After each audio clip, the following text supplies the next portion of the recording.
Welcome to class lesson 18, love or logic of money. So why do most people use paper or digital money as a form of payment? Let's talk about it for a second. A long time ago, people needed something of value to trade, and the only thing that could have value assigned to it were things like gold, beaver pelts, and things like that. So they created a paper currency that was supposed to be backed by gold or silver that would, represent what the value of that piece of paper was. This is why we now have paper currency and digital currency. So, when it comes to logic or love, let's talk about it. Let's go further deeper. Have you ever wondered where money comes from and what makes it valuable?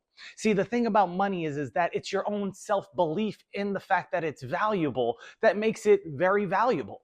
See, without the belief that the $20 bill or the $100 bill is worth that much or whatever that belief is, it's going to stay in your mind and in the minds of others. This goes with everything else as well. What makes a diamond valuable? Why? Because someone told you that? Because of what the piece of paper said? Or because the fact that you're giving it to somebody and you care about them, so on and so forth. Remember, when I was in the military, and for those of you who don't know, I was former military. I was at Amotech, but I got to work around different people, so on and so forth, and got to do a lot of cool things. And one of the things I learned is that information is the most valuable form of currency. Now, why would information be the most valuable form of currency? Well, let's look at it. Well, let's say you get a job and you get fired, right? Or in some cases burned, or whatever the case may be. People can't take away what you already know, but they can take away all the resources that you have to make it possible for you to stay afloat so that you can succeed. So if you go to school, you realize that if you go to school, you can't write off the school loans, right? Because it's one of the few loans that you cannot write off. If you invest in the stock market with the right piece of information, you can make earth-shattering amounts of money. With the wrong piece of information, you won't make any money. You can actually lose boatloads of cash, so on and so forth. And then, of course, let's talk about when it comes to management and getting into higher level management, so on and so forth. The more information, or i.e. knowledge, you have through certifications, degrees, so on and so forth, the more you're going to be of value to others because of the things and the information that you possess, either by knowledge or wisdom or experience, so on and so forth. And then last but not least, when it comes to the information age that we live in, if you're dealing with technology, you need to have some type of information in order to work with the technology that has been given to you, right? So these are the things that I'm talking about. Now, this is not going to be a very long class because I know some in the past have been like an hour to 45 minutes, but if you get any value out of this, please do me a favor and hit that like button and don't forget to subscribe. Now, let's move forward. Have you ever heard of the bartering system? Now, what does this have to do with love, logic, and money, so on and so forth? Well, the bartering system was, well, I'll do a favor for you if you do a favor for me. Or, hey, you need a car. I'm a mechanic, but I don't know how to cook. So if you can make my dinners for a month, I'll fix your car, so on and so forth. And that trade, that bartering system, was how people helped each other back in the day. It was neither love or logical to do so. It was just, it made sense logically. And because the person loved to do it, they were able to carry out the task at hand that they were bartering for, or they were able to deliver what it was that they were bartering. Now, when it comes to life today, you can still make it in the world. Remember, this is a finding freedom. This is I'm known as a freedom coach. So what does that mean? A freedom coach shows you how to live a life that's supposed to be free and which you deserve. But if you don't know the tools or have the insight on how to get there, how are you ever going to live a free life? Right? First thing you have to get rid of is the ideology that money is valuable. Money is just a portable tool that allows you to do things. In other words, money is portable power. And I'm stealing that from Tony Robbins when I graduated his UPW course. Did the whole walking on fire thing. It was amazing, so on and so forth. And it was one of those things that lasted in my mind forever when he said that money is portable power because, well, let's face it, if you have money and you're able to show or demonstrate that you have money, you're able to gain the influence and the attention of others that either have money or that want it, or that want something of value of that kind of those assets, I should say. Right? So when it comes to um, money and things like that when it comes to bartering. Why does the association bias have, what does the association bias have to do with anything? And what does it do for brands and their value when it comes to money? Well, when it comes to money, it's one of those things where if I were to take a Kardashian, right, and put them with a makeup brand, all of a sudden that makeup brand not only has more attention, but because of everything else and the value that that Kardashian brings to that makeup brand, it makes the makeup more valuable. Now, this has nothing to do with love, but more so logic and psychology. Now, and a cognitive bias, by definition, is a systematic error in thinking that can lead to irrational behavior, illogical interpretations, or inaccurate perceptions. So people like to play with cognitive biases in the field of marketing, in which I specialize in. And we use things like the halo effect and the association bias. So when you see an influencer or somebody promoting something, it's one of those things where it's like, okay, this could be of value because I see this person, I like this person is valuable, so that must mean that this is valuable. And that's not it at all, but that's the psychology and that's the logic that literally they prey on your brain, and it's the little hiccups that they use in marketing to get you to buy things. Now, what does this mean for everything? If you ever heard of Charlie Munger and Warren Buffett, most of you heard of Warren Buffett, but not Charlie Munger. Charlie Munger passed away, but it was Warren Buffett's business partner, and he wrote a book, The 25 Cognitive Biases. Now, there's more biases out there. However, the biases are very beneficial when it comes to stock trading and when you're trying to talk someone into investing money with you.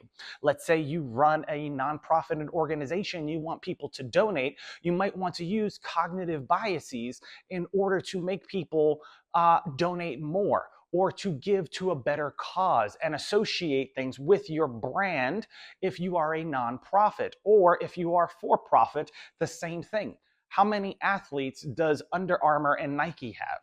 I mean, Dwayne Johnson has literally 300 million followers on one platform, and he also helps out with Under Armour. He also does truck commercials. He also does a lot of other things. He also does tequila, so on and so forth. Now, because he's not a big drinker and he's never been put in those scenes, and because his persona in society doesn't dictate that he's a heavy drinker, this shows the reasons why he's not making or capitalizing on the Teremana thing, even though it's a large brand because of the name that it's attached to. Remember, association bias. It doesn't mean that that thing is going to stick as well as Under Armour because he portrays himself as a top athlete, right? So let's talk about other things. Michael Jordan. If Michael Jordan tried to do something with baseball, it would flop. Why? Because when he went to baseball, he flopped. It didn't go well, so on and so forth. So he stuck to basketball, and he now has the Jordans, and the Jordans have been successful for several years, including decades. How much money do you think Michael Jordan has made off the Jordan sneaker? Just with the association bias, as well as other cognitive biases that play into it. When's the last time you heard a kid at a shoe store see shoes or whatever, try them on, run around the store really fast, and it was like, oh my God, these sneakers make me run faster? Now, these are the things that I like to talk about because within class, and this is what, lesson 18. So we have one more lesson before we go into art, and I bust out the whiteboard again. So what I want you to think about is that sometimes when it comes to logic, sometimes your logic can be tricked with psychology, and you can have irrational behavior or illogical thoughts occur. Many of you, if you're a doctor watching this, probably would say, this person seems somewhat intelligent, but I wonder if he's reading this, if he actually did his research, if he actually did stuff. I would strongly encourage you to have a conversation with me, and we could talk more about biases, the psychological subtleties that go on, subliminal messaging within music, movies, and so much more in the entertainment industry, and talk about what influences society, because you have to remember, the brain picks up on everything. It's only what you focus on that you actually carry out actions towards 9 times out of 10. Now, that 10% that's left over, that's where the psychological subtleties come around, right? Let's say you see something about 10, 20 times, and then all of a sudden you start thinking about that thing and you don't know why. It's the same reason why a lot of people purchase an iPhone and they don't even understand why they purchased the thing in the first place. Or, when you purchase Nikes or Air Force Ones or Jordans and you don't know why you purchased it in the first place. Now, let's move forward. How do these things work in our world today? Well, I gave you a couple examples, but let's talk about the belief of money. Because you think that the paper that is no longer backed by gold is valuable, and you trade it, your time, your effort, your energy, your attention to obtain that thing, when you go out, you're trying to carry out what's known as a fair exchange for the currency that you're pushing forward. Now, what is a fair exchange? Let's say I wanted to purchase this pillow here, right? And this pillow costs $10. Well, I'm going to reach into my wallet and I'm going to pull out $10 and I'm going to pay for the pillow because I want the pillow and it's worth $10. The thing is, what I just handed over was not worth anything because it's not backed by anything. And these are the things that we have to understand, not only physically or mentally, but psychologically as well, because then you'll have a better understanding of how to utilize your money and your capital and your resources to purchase things known as assets, not liabilities. So is it the love or the logic of having money that drives you to value and want it so much? Let's talk about that, right? Because it's been said, and it's from scripture, that for the love of money is the root of all evil. But it's the love of money that is the root of all evil. If you were going onto a show like Shark Tank and you wanted to get money from the entrepreneurs and the investors there, would you say, I need money because I love it and I need a lot of it? And then when they ask you, what are you going to do with it? You have no clue. This is why you need to know your numbers. You have to do your research. You have to know where your expenditures are. You have to know where your miscellaneous supplies are. You have to know your income, your expenses, your balance sheet, so on and so forth, and a lot of other things that go into it that would fall into accounting. However, you can't just go there and say, I want money because I love it. Most people sacrifice their time, which is the most valuable commodity that you cannot purchase more of. And they sacrifice so much for something like this that means nothing. It honestly is not backed by anything. So why have it? Now, most people would say, well, Mike, if you're talking about that it's not valuable, so on and so forth. Why do you have it? Well, you need it to live. It's kind of like oxygen, right? You need it to pay bills, so on and so forth.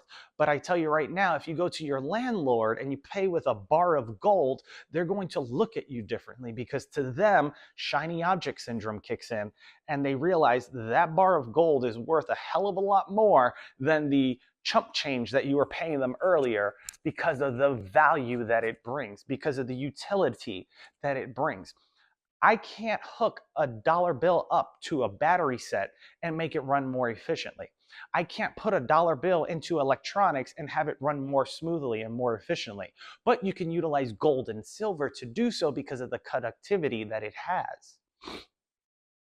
So when you talk about money and the things that come along with it, you have to realize that most people will obtain finances, they'll obtain currency. Sometimes they'll go to their head because their own love of money gives them the false pretenses or the false confidence that it's actually making them powerful when actually it's just portable power. Remember, that money doesn't belong to you because eventually it's going to go to someone else and you are no longer going to have it. Therefore, by which you shouldn't have the money feed your ego, your psychology, so on and so forth. Yes, it can make you feel good to have it. However, it's not everything. It's not the thing that matters the most, because if I spoke to you and brought you with me to an old folks home and I spent a lot of time with older people, you will understand that a lot of them will trade their wealth for the youth that they once had so that they could live a different life or a better life. Now, that's what I want for you when it comes to this lecture series that I call Class, a way of thinking better. Because if you look at money like a tool instead of an object that you just need to obtain more of, then you're going to start seeing the world in a different in a different way, and you're going to start to be able to go to different places because you are now achieving a life of freedom, not just a life of scrutiny, a life of tyranny, a life of, well, let's just face it, slavery, because you trade what, 8 hours a day, 5 days a week, if not more, for paper currency, and you only get about maybe 2 to 3 hours, maybe 4 if you're lucky, during the week a day to do something with it. Or you could shop online, or you could spend it on the weekend, go on a date, so on and so forth, when you could do so much more with it and have your money work for you. Now, do you love money, or do you need a certain amount to make a difference in your life? Now let's talk about this, because I'm just going to say it. If the love of money is the root of all evil, but if you no longer love money and you respect it as a tool, you can then write down on a piece of paper how much you need in order to live a comfortable life, because our lives are meant to be lived, not suffering, so on and so forth, trying to make something that's worth nothing. If I was able to print off a dollar bill out of my printer, I would, and I could, so on and so forth, if I had the right tools, but it would mean nothing because it's not backed by anything. So these are the things you have to look at, because if it's the love of money that you're after, then you're never going to be satisfied. But if you have a number in your head that is very specific, let's say you have to make $250,000 a year, or $160,000 a year, or $100,000 a year to live a comfortable, happy life where you can travel, do what you want, when you want, with whomever you want, whenever you want, then it's more obtainable than thinking that you just need to become a millionaire or a billionaire, so on and so forth. Because with those type of numbers, you have to be able to do something with it, or the tax man is actually going to take a lot of it away from you. So should you use logic or love to make your money? Remember, it's not about where your money comes from. It's about how you make your money. If you don't love what you do, if you're not thinking every day about the tasks that you're doing to obtain this currency, this thing that we cherish so much, then you're going to dread the process in which comes along with making that money. Now, when it comes to life itself, it's more than just money, right? Remember, this is lesson 18. And what happens at 18? We become adults. And guess what? Then reality sets in and we learn about taxes. We learn about income. We learn about expenses. We learn about federal and state tax, sales tax. I saw a video the other day of this young girl that just realized the taxes and how much taxes we actually pay. Then we realized that they changed the terminology so that they could tax you again, and we call it inflation. And with all this, you're struggling and you're killing yourselves trying to live a better life, but you're not thinking of a better life. And the way to think of a better life is to set a goal for yourself. Try this as for your homework before we move forward into the last thing here. But try this. I want you to write down all your expenses and your bills, and then how much you would need in order to have fun in life per month, so on and so forth. Then from there, add 10% to that, if not 20% to that, to counter inflation, right? So because inflation's right around 20%, if not more. So let's say you need $100,000. That's what you say you need for the year, and or $120,000. That's $10,000 a month. But we have inflation, so now we have to make a little bit more. So we're going to make about $12,000 a month, and that's going to come out to about roughly $144,000 in a year. And that's going to counteract inflation so that you can go ahead and live the life of freedom that you want. Right? Because remember, money is just a tool. And if you take that money and invest it into a home that you're Airbnb or renting out, now you're having that tool work for you just like any other tool in your toolbox. And you can make so much more, right? So I'll leave you with this, because we are on lesson 18, and I wanted to make this a decent sized lesson for those of you that are maturing. Some of you are going to be going back to school soon. Some of you may not understand the power of money, or or had tutelage in that field. But let's talk about the meaning of 18 and how it connects to everything, especially because, well, money is connected to everything in society. At least in America, it is. If you want to go somewhere, you have to pay to get get there, whether that's gas, a Lyft, or an Uber. If you want to go eat somewhere, you have to pay for the food. And you don't even get me started on how many people pay for water these days. If you want to hear a public speaker, well, you have to pay the public speaker, whether it's a ticket or a donation. If you want to go out for a walk, so on and so forth, you still have to take your car to get there. So you have to pay for the gas, so on and so forth. So it's connected to everything, just like creativity, logic, art, science, and spirituality are all connected. So let's talk about how 18 and the meaning of 18 is connected in different areas. In numerology, the life path 18, excuse me, life path number 18, they're seen as determined, ambitious, and humanitarians. In Judaism, the number 18 represents Cha, meaning life, right? Which is the very thing that you're now experiencing either at 18 or if you're watching this video right now. This is life that you're experiencing through this screen that's made from sand, right? In Hinduism, the Mahabharata, an ancient epic, consists of 18 books, right? And then in the Bhagavad Gita, it contains 18 chapters, right? So you can see how in spirituality, how the number 18 is now connected to both numerology and spirituality. But let's go further, shall we? And numerical symbolism in tarot, if you play with tarot cards, or some of you might call them oracle cards, it's associated with the moon. It symbolizes intuition, mystery, and reflection, but also illusions and anxiety. Now, I knew somebody that played with oracle cards and they had anxiety, but they were scared to go to the doctor because they didn't like the way the medication made them feel. That's highly understandable, so on and so forth. But if you're not going to utilize that tool, at least utilize other tools to manage it. In science and nature, argon and inert gas, the atomic number is 18, and it's used in lighting and welding. Most of these houses have lighting within them, and they use argon gas.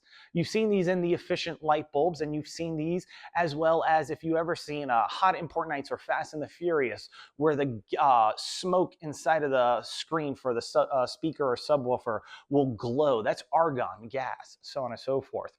Or if you're welding, so on and so forth, it's associated with that as well. And then, of course, in psychology, at 18, individuals reach a psychological milestone as they transition into adulthood. In some other cultures, it's 16, so on and so forth. But in America, we do it at 18, and now you're able to buy, let's just say, a pack of cigarettes. In other countries, you can buy alcohol. Now you can drive by yourself. You can go to parties. You can go to the nightclub. You can live life. But remember, it does take money, and you have to realize that you can always barter. Remember, if your friend is the bouncer at the door and you come with a group of girls, you could hook them up with one of the girls, and now you have free entry into the location.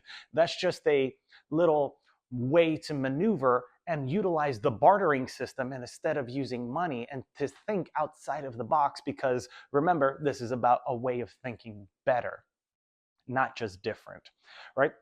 So let's talk about physics. Argon, inert properties make it essential in plasma physics. Now, I'm a super nerd, and I used to major in mechanical engineering before I got my degree in finance, and then went on into business, so on and so forth, and I got my degree in business administration. Now, you can say, well, what does this have to do with anything? Well, as it comes to here, excuse me, or should I say, as it comes to plasma physics, it creates a stable environment in plasma chambers for lasers and certain types of lighting. So for people that like to utilize lasers, or if you're into construction and you utilize lasers to either measure distance, to make sure something's leveled, to make sure that it's smoothed out, so on and so forth, you need certain things. And this helps with that. Now, the Brodmann area 18, this is an area of the brain with the occipital lobe, is the secondary visual cortex. And I just have a little note here. It's crucial for processing visual information and interpreting motion, color, and spatial orientation. So think of a gymnast, right, that didn't have this, their motion and their spatial orientation would be all off and they would not be able to perform at the levels that they perform at without this. Now, remember, this all stemmed from just the number 18, which is the lesson that we're on, but you can see how it's connected in all these different areas. And lastly, biochemistry, the number 18 in biological contexts, such as 18 carbon fatty acids, so on and so forth, are essential for cell membranes and energy production. So for those of you who are into fitness that talk about the mitochondrion and ATP and so on and so forth, you would understand how this in biochemistry is essential for energy production. Isn't it crazy that this all started with a single number, but now because I said what I needed to, it opened up your aperture to understand all the areas in which it's connected, just like money, just like your life, so on and so forth. And now, being that we're at the end of this, I want you to understand that yes, it's the love of money that is the root of all evil. Not because you love to do things and it costs money, or you love to do other things and it costs money, but the love of money itself.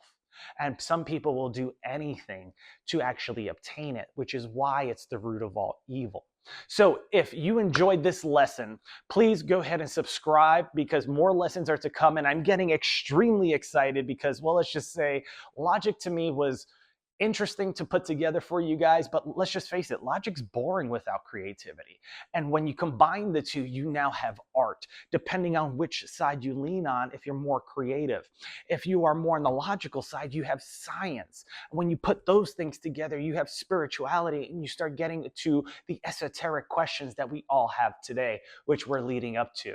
So by all means, please subscribe, please smash the like button if you do get a chance to, and check out the other videos if you have it, especially Seeing in Between or Perspective versus Perception. That's within the creative section, so on and so forth. Remember, each section, creativity, logic, art, science, and spirituality, has about 9 lessons within them. So creativity has 9, so on and so forth as we transition over. And then we have logic, and then we move forward into art, which I'm extremely excited for because we're going to talk about things like the Last Supper. What does the Mona Lisa mean? Go into more depth as far as bringing things together, as far as perception and reality, because a lot of people would say perception is reality, but that only depends on your perspective. So this is Michael Guerrero, or as some of you like to call me, Mike City. I will see you guys in the next lesson. Till next time, my friends, take care. Bye-bye. Bye-bye.